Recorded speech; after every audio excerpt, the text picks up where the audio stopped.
சூப்பராக இருக்குங்க. பீட்ரூட்டில் iron, calcium நிறைய சத்துக்கள் இருக்குது. அது மட்டும் இல்லாமல் இது ஒரு ஹெல்த்தியான வெஜிடபிள். இந்த கலர் ஒரு தனிப்பட்ட கலர் இருக்குது. அந்த கலர் குழந்தைகளுக்கு ரொம்ப பிடிக்கும். அதனால் நீங்களும் இதே மாதிரி நீங்கள் ட்ரை பண்ணலாம். அட்டகாசமான டேஸ்ட்டில் நம்ம இப்போ ட்ரை பண்ண போகிறோம். வாங்க இது எப்படி பண்ணுறதுன்னு பார்க்கலாம். பீட்ரூட் சட்னி பண்ணுறதுக்காக கடாய் அடுப்பில் வச்சு எண்ணெய் ஊற்றிருக்கிறேன்.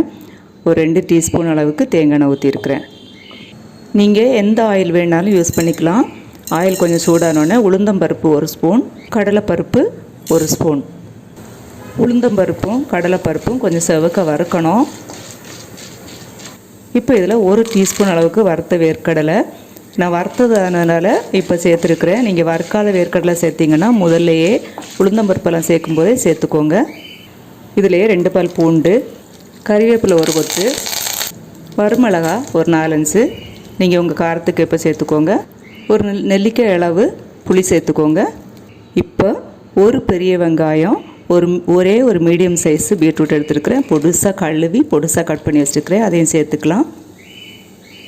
பீட்ரூட்டு சேர்த்ததுக்கப்புறமா ஒரு 4-5 நிமிஷம் வதங்கணும். பீட்ரூட் நல்லா வதங்கினா தான் டேஸ்ட்டாக இருக்கும். அதுக்காக பீட்ரூட் வதங்கட்டும். ஒரு 5 நிமிஷம் நம்ம வதக்கிக்கலாம். இப்போது 5 மினிட்ஸ் ஆயிடுச்சு. பீட்ரூட் நல்லா வதங்கிருச்சு. இந்த ஸ்டேஜில் ஒரு 1/4 கப் அளவுக்கு தேங்காய் சேர்த்துக்கலாம். தேங்காய் சேர்த்து நல்லா வதக்கி விட்டுக்கலாம். எல்லாம் நல்லா வதங்கட்டும். இப்போ தேவையான அளவு உப்பு சேர்த்துக்கலாம். உப்பு சேர்த்து எல்லாத்தையும் நல்லா கலந்து விட்டுக்கலாம். நல்லா கலந்து விட்டதுக்கப்புறமா ஸ்டவ்வை ஆஃப் பண்ணிக்கலாம். இப்போது நல்லா ஆற விட்டுடலாம். ஆற விட்டு எடுத்து மிக்சியில் போட்டு அரைச்சி எடுத்துக்கலாம். இப்போது ஆரியர்ஸ் நமக்கு மிக்சியில் போட்டு அரைச்சி எடுத்துக்கலாம்.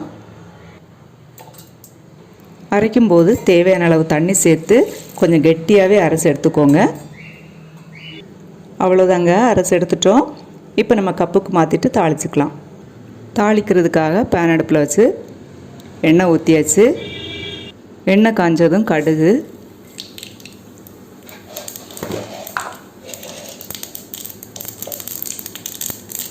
கடுகு வச்சதும் உளுந்தம்பருப்பு, கறிவேப்பிலை. இப்போ தாளித்ததை நம்ம அரைச்சி வச்சுருக்க சட்னியில் கொட்டிக்கலாம். அவ்வளோதாங்க, நமக்கு சுவையான பீட்ரூட் சட்னி ரெடி ஆயிடுச்சு. இது எல்லாமே நம்ம வறுத்து நல்லா வறுத்ததுனால ஒரு அட்டகாசமான டேஸ்ட்டில் இருக்கும். இதே மாதிரி நீங்கள் ட்ரை பண்ணி பார்த்துட்டு எப்படி இருந்துச்சுன்னு கமெண்ட் பண்ணுங்கள். தேங்க்யூ ஃபார் வாட்சிங். நெக்ஸ்ட் வீடியோவில் சந்திக்கலாம்.